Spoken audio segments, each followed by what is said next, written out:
Right around the time that Disney dropped an $8.6 billion check for the final third of Hulu, an interesting article also dropped along with it, stating that Disney Plus and Hulu have all the most popular content in the world, and Disney might finally have its Netflix killer. Let's talk about that on That Part Plays.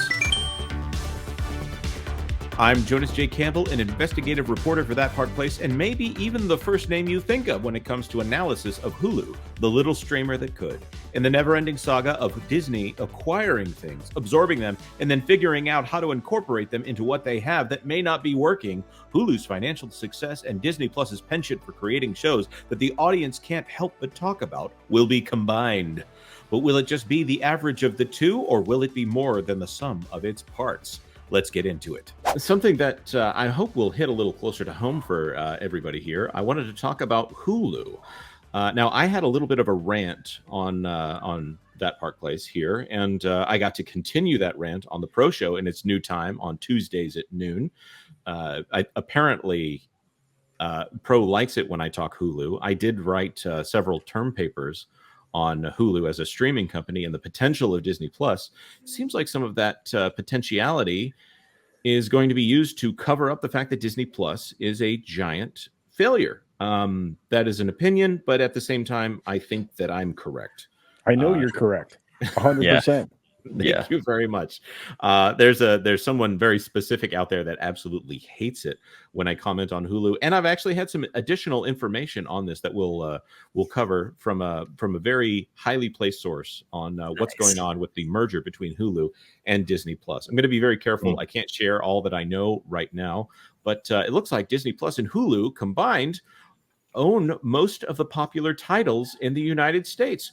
Well, that's an interesting kind of article to come out right now saying, oh my goodness, look at this. They're going to do fantastic. This one by George Szilai. I'm not sure how to pronounce your name, but thank you very much for the content. With the Walt Disney Company having struck a deal with Comcast to acquire the full control of Hulu, the Hollywood giant is planning to bring the streamer under one umbrella with its Disney Plus. That is a winning formula, according to a new study by Ampere Analytics, which found that the combined streaming service would own more popular content titles in the U.S. than any other streamer. And this is a framing article more than this is a factual article.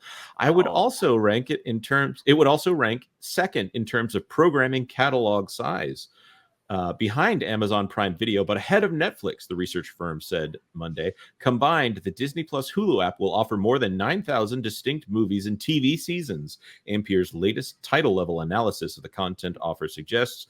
The firm highlighted, mentioning all this content. This would position Disney Plus and Hulu's total content offering beyond only Amazon Prime Video's 10,000 something titles, ahead of Netflix's 8,300 in third quarter of 2023.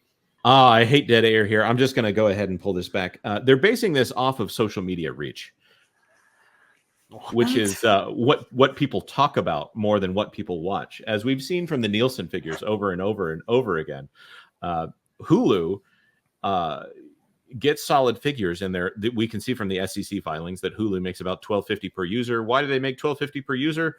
Because they're charging ads on their content, and Disney Plus right now is more infamous than it's more talked about than viewed. Yeah. So when we go and we talk about the social media reach of something, we're not even necessarily talking about positive discussion. We're just talking about just flat discussion of titles. Which, I mean, I guess that's what we're doing right here at the Park Place right now, right? I mean, it's I never see anybody evangelize about these shows in this kind of overwhelming manner that you see, like House of Dragons, for example, or some of these other shows, right? It's always about like, Mandalorian season whatever was better than this one, or it's some kind of complaint levied against the show, sometimes from people who haven't even seen it, and unfortunately, it doesn't necessarily generate in the kind of metrics that advertisers, let's say, would be most looking forward to. I want them to come out with a sentiment report and show us what the percentages between positive, negative, and neutral. Yeah, I'll Yeah, give but you. they don't want to give that to you, Kara. They really don't want you to know what the sentiment is around Disney right now. Yeah. It's not good. They've lost so much public trust that they're ranked very poorly at the moment when it comes to public trust. So. Yeah, here's a great tweet. Mac, now it's known, is a great account if you're wanting a lot of raw data and good analysis. So here's Indiana Jones and the Dial of Destiny, 533,000 U.S. households watching. Peter and Wendy outdid it with 762,000. Meanwhile, The Flash and Black Adam and Old Dads and Outlaws trounced them with double. Actually, triple here if you talk about The Outlaws. Which can any of you tell me what the plot of The Outlaws is right now? I got nothing for you. Yeah, exactly. I'm just going to guess that it is a take on the idea of the in-laws, and that they're someone here is probably some kind of secret super spy or an assassin or whatever. That would be that would be the guy on the right there. That looks like Pierce Brosnan. Is that Pierce Brosnan? It is. Yeah, former Bond. Yeah. So the concept that I'm seeing here is popularity among people on social media is not correlating to views, which shocker there. There's a reason that CBS continues to be one of the most popular networks despite on linear channels, despite the fact that on social media, no one cares about NCIS. And Suits is getting a little bit of traction here. I don't think that's a CBS show, but at the same time, it's a long-running drama that was produced for network television and has about 1 million episodes. That's a very specific scientific number. Yes, 1 million. 1 million episodes. I watch CBS every Wednesday. What show are you watching on CBS? I watch Survivor and I watch Amazing Race every week. Yeah, they're good at producing shows that people want to watch. Maybe they don't want to brag to high heavens that we've got the coolest thing. Oh, we've got this show about a guy who goes around in a shiny silver helmet, and there's this adorable little green lizard creature that uses the Force. But you know what they're really, really good at? NCIS. I have never been proud to watch an episode of NCIS, but at the same time, it shows up in the top 10 streaming figures pretty much every week. Yeah. It's what's going to happen in an episode. Somebody's going to die.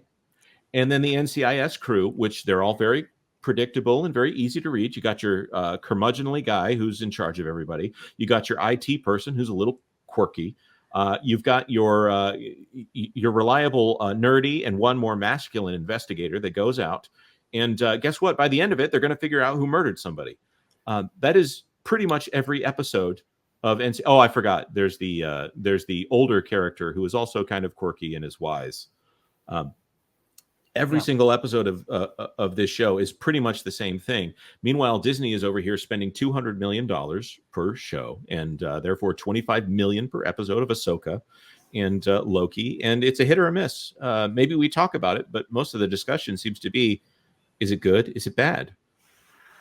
And it's a one watch too, I mean, NCIX, some of these other shows like, for example, Friends or The Office or something. I mean, people just have those on Criminal Minds on all the time. Exactly. All the time. I almost always have one of those older shows up as like background noise all the time. Friends, The Office, like. Like that is my go-to whenever I'm sitting on the couch playing my Steam Deck or I'm in here working, and like because those are just easy. It's your comfort show. It's your comfort food. It's it's a staple. It's something you don't have to really pay attention to, and that's the joy of procedurals, which is what Jonas was describing, a format that you follow every single episode. So. And I look at that; those shows just work. Suits was equally quirky, and turn your brain off. You can turn your brain off and go through a workday with an entire season of like How I Met Your Mother running in the background or whatever. Thank you so much for watching to the end of this video. Let us know your thoughts in the comment section down below. Will you be subscribing to the combined Disney Plus and Hulu offering? Is it really a Netflix killer, or does Netflix just have them beat? This clip was part of our now regular Thursday live stream, which starts at noon Eastern time. Of course, just hit the notification bell if you'd like YouTube to just tell you when that is. Like this video if you like this video. If you know somebody who is as interested as we are in this sort of thing, then maybe you should share the link with them. And of course, please consider subscribing to That Park Place for all the news that should be fun. Thanks for watching That Park Place News. For more information, consider checking out www.thatparkplace.com. And don't forget to subscribe, share, like, and send this out on your favorite social media accounts.